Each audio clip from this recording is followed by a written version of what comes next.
لله رب العالمين والصلاة والسلام على أشرف الأنبياء والمرسلين نبينا محمد وعلى آله وأصحابه أجمعين. أما بعد، فأعوذ بالله السميع العليم من الشيطان الرجيم. بسم الله الرحمن الرحيم. وأقسموا بالله جهد أيمانهم لئن أمرتهم ليخرجن قل لا تقسموا طاعة معروفة إن الله خبير بما تعملون. قل أطيعوا الله وأطيعوا الرسول فإن تولوا فإنما عليه ما حمل وعليكم ما حملتم وإن تطيعوه تهتدوا وما على الرسول إلا البلاغ المبين. پچھلی آیتوں میں ہم نے یہ دیکھا کہ کیسے منافقین ظاہراً اسلام کو قبول کرتے ہیں، سمعنا کہتے ہیں، لیکن جیسے ہی مسلمانوں کی مجلس سے نکلتے ہیں پھر کفار کا ساتھ دیتے ہیں. اصل مقصد ان کی دنیا ہے، پیسہ ہے، اسی لیے وہ یہی چاہتے ہیں کہ دونوں طرف سے فائدہ ہو جائے. اگر مسلمانوں کے پاس نقصان ہے تو کفار کے پاس فائدہ ہو جائے گا، کفار کے پاس اگر نقصان ہے تو مسلمانوں کے پاس فائدہ ہو جائے گا. دونوں طرف سے فائدہ ہے.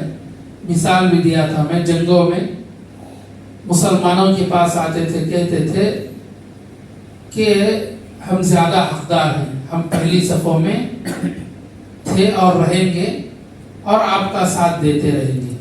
اس طرح ان کا طریقہ تھا. ان کے مقابلے میں اللہ نے مؤمنین کی علامت بتائی کہ مؤمنین سمعنا و اطعنا، ہم سنتے بھی ہیں اور ہم اطاعت بھی کرتے ہیں، ہمیشہ لبیک کہتے ہیں. مؤمنین کی صفت یہ ہے کہ ہمیشہ نبی کریم صلی اللہ علیہ وسلم کا ساتھ دیتے ہیں اور نبی کی اطاعت میں کبھی پیچھے نہیں ہٹتے. پھر ان آیتوں میں اللہ نے فرمایا وَأَقْسَمُوا بِاللَّهِ جَهْدَ أَيْمَانِهِمْ لَئِنْ أَمَرْتَهُمْ لَيَخْرُجُنَّ، اور انہوں نے اپنی پکی اللہ کی قسمیں کھائی کہ اگر آپ انہیں حکم دیں گے تو وہ جہاد پر ضرور نکلیں گے. قُلْ لَا تُقْسِمُوا، کہہ دیجئے تم قسمیں نہ کھاؤ. طاعۃ معروفہ، تمہاری اطاعت معروف ہے. ان اللہ خبیر بما تعملون، بلا شبہ جو عمل کر رہے ہیں اللہ اسے خوب باخبر ہے، خوب جانتا ہے. قل اطیعوا اللہ واطیعوا الرسول، اے نبی آپ کہہ دیجئے اللہ کی اطاعت کرو اور رسول کی اطاعت کرو. فَإِن تَوَلَّيْتُمْ، پھر اگر تم پھرو گے تو اس رسول کے ذمے صرف وہ ہے جو اس پر بوجھ ڈالا گیا ہے، اور تمہارے ذمے صرف وہ ہے جو تم پر بوجھ ڈالا گیا ہے. اور اگر تم اس رسول کی اطاعت کرو گے تو ہدایت پاؤ گے، اور رسول کے ذمے صرف کھلا پہنچانا ہے. ان آیتوں میں اللہ نے منافقین کے جھوٹی قسموں کی بات بتائی کہ منافقین بات پر جھوٹی قسمیں کھاتے ہیں، جھوٹی قسموں کو اپنا ڈھال بناتے ہیں. اللہ نے اس جگہ ان منافقین کا تذکرہ کیا جو رسول اکرم صلی اللہ علیہ وسلم کے سامنے قسمیں کھایا کرتے تھے کہ اگر آپ انہیں جہاد کے لیے نکلنے کا حکم دیں گے تو وہ ضرور نکلیں گے. ان کے بارے میں اللہ نے فرمایا قُلْ لَا تُقْسِمُوا، قسم نہ کھاؤ. کیونکہ غزوات میں ہم نے دیکھا ہے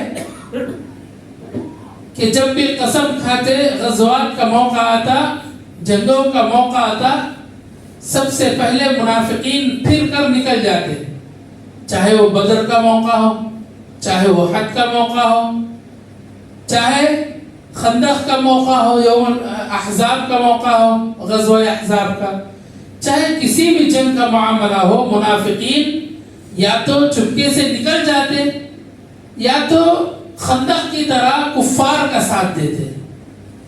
یہ قسمیں نہ کھاؤ، جھوٹی قسمیں، اللہ سب کچھ جانتا ہے، اور آپ کہہ دیجئے کہ تم قسمیں نہ کھاؤ، طاعت معروفہ، تمہاری اطاعت معروف ہے۔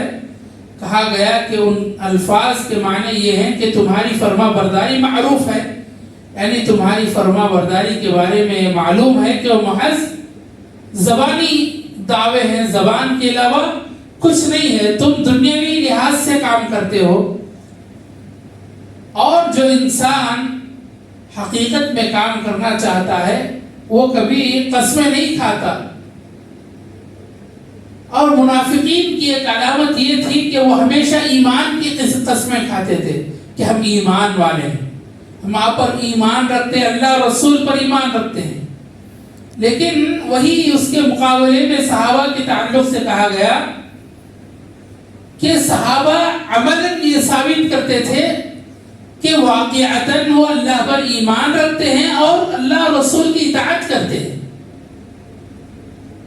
یہ زبانی دعوے جو کرتا ہے انسان، قیامت تک کا یہی مسئلہ ہے، معاشرے میں جو بھی زبانی دعوے کرتا ہے، بات بات پر اپنی بڑائیاں کرتا ہے، آج بھی ایسے لوگ ملیں گے آپ کو، ہمیشہ اپنی واہ واہی کریں گے، میں یہ کر دوں گا، وہ کر دوں گا، ایسے کر دوں گا، یعنی اپنے ایمان کی، اپنے مومن ہونے کو ثابت کرنے کے لیے مختلف قسم سے لوگوں کے درمیان یہ بات پھیلاتے ہیں تاکہ لوگ انہیں بڑا عبادت گزار، بڑا اللہ والا، اللہ کے راستے میں خرچ کرنے والا۔ لیکن جب کوئی چیز، کوئی عمل کرنے کی باری آتی ہے تو کیا ہوتا ہے؟ غائب ہو جاتے، ختم ہو جاتے، کسی کی نظر نہیں پڑتی۔ پھر 1 سال کے بعد، 2 سال کے بعد پھر وہی بات شروع کرتے ہیں تاکہ لوگوں کو یہ معلوم ہو کہ وہ بھی مسلمان ہیں۔ یہ قیامت تک کا مسئلہ ہے۔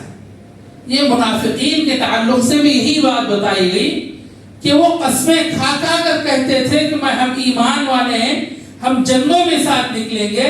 اللہ نے کہا کہ اے نبی آپ کہہ دیجئے آپ کو قسمیں کھانے کی ضرورت نہیں ہے، اللہ آپ کے ایمان کو، آپ کے اطاعت کو جانتا ہے کہ آپ کا ایمان اور اطاعت کیسا ہے، اور جو کچھ تم کرتے ہو اللہ اس سے باخبر ہے۔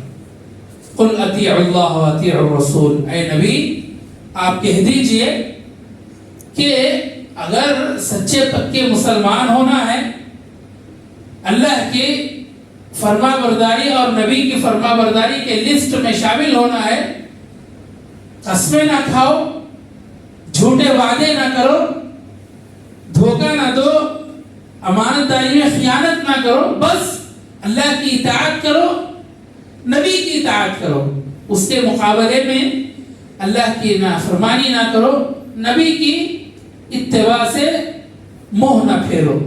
اتنا کام کر لو، تمہیں سرٹیفکیٹ دینے کی ضرورت نہیں، قسمیں کھانے کی ضرورت نہیں کہ تم مسلمان ہو، تم مومن ہو، اللہ تبارک و تعالیٰ تمہارے اعمال کو دیکھنے والا ہے۔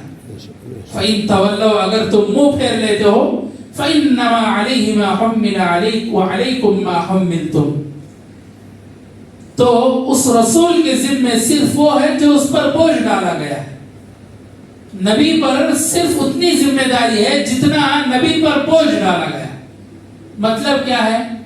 مطلب یہی ہے کہ نبی کریم صلی اللہ علیہ وسلم جس دعوت کے تحت دنیا میں آئے تھے، بس نبی کریم صلی اللہ علیہ وسلم کو اس کا جواب اللہ کے پاس دینا ہے، اس کے علاوہ کوئی چیز نبی پر ذمہ نہیں ہے، اور تمہارے اوپر جو بوجھ تم پر ڈالا گیا ہو اس کا جواب تمہیں دینا ہے۔ نبی آ کر تمہارا جواب نہیں دیں گے، خود آپ کا جواب آپ کو دینا ہے۔ وَإِن تُطِيعُوا تَهْتَدُوا، اور تمہارے ذمہ صرف وہ ہے جو تم پر بوجھ ڈالا گیا ہے۔ اگر تم اس رسول کی اطاعت کرو گے تو ہدایت پاؤ گے. اگر رسول کی اطاعت کرو گے, رسول کی اتباع کرو گے, بیکار کے دعوے, زبانی دعوے نہیں کرو گے کہ ہم رسول کی محبت کرتے ہیں. یہ مہینہ وہی گزر رہا ہے جس میں سال کے 12 مہینے ہمارے لیے نبی کی محبت غائب ہو جاتی. جب یہ مہینہ آتا ہے تو خود بخود نبی کی محبت, نبی کی اطاعت کا دعویٰ ہم زبان سے کرنے لگتے ہیں. تو اللہ کہہ رہا ہے کہ نبی سے محبت, نبی کی اطاعت صرف ایک دن کے لیے نہیں, ایک مہینے کے لیے نہیں, سال بھر نبی کی محبت ہمارے دل میں ہو, سال بھر ہمارے دل میں یہ جذبہ ہو کہ ہم اللہ کی اطاعت اور نبی کی اطاعت کریں گے. اور رسول کے ذمہ صرف کیا ہے؟ کھلا کھلا پہنچانا ہے. کھلی دعوت جو اللہ کی جانب سے جبرائیل کے ذریعے بھیجی جاتی ہے, اس کو ہو بہو بغیر کچھ کمی کیے اس دعوت کو لوگوں تک پہنچانا ہے. جب نبی اس دعوت کو پہنچا دیے, اللہ کی جانب سے جو دعوت ملی تھی ہو بہو پہنچا دیا, اور نبی نے اپنا جو کام تھا, اپنی جو دعوت تھی, اپنا جو مشن تھا, اس کو پورا کر دیا, تو اس کے بعد نبی کا ذمہ کچھ نہیں ہے. نبی کریم صلی اللہ علیہ وسلم کا کام کیا تھا؟ دعوت دین, دعوت اللہ کو لوگوں تک پہنچانا تھا. نبی کے ذمہ یہ نہیں تھا کہ ہر مسلمان کو کیا کرے؟ ہدایت یافتہ کرے. ہدایت یافتہ کرنا یہ اللہ کا کام ہے. ہدایت کے راستے کی جانب دعوت دینا نبی کا کام ہے. تو معلوم یہ ہوا کہ یہ منافقین کی ہمیشہ سے صفت رہی ہے. منافقوں کے تعلق سے اللہ نے سورۃ البقرہ کی شروع کی آیتوں میں بیان فرمایا, سورۃ التوبہ میں ان کا ذکر فرمایا. جہاں کہیں کفار کا ذکر آتا ہے, کہیں نہ کہیں منافقین کا تذکرہ آ جاتا ہے, اور ان کی جو عادتیں ہیں, ان کے جو بری چیزیں ہیں, ان بری چیزوں کو اللہ تبارک و تعالی کھول کھول کر بیان کر دیتا ہے. لہٰذا اللہ سے دعا کرتے ہیں کہ اللہ تبارک و تعالی اس منافقانہ صفت سے ہمیں دور رکھے. آمین. اور ہم لوگ منافق کسے کہتے ہیں؟ جو عقیدتاً منافق, ایسا نہیں ہے. عقیدتاً منافق کے ساتھ انسان عملی منافق بھی ہوتا ہے. اس کے کئی قسمیں اللہ کے رسول نے بتایا ہے.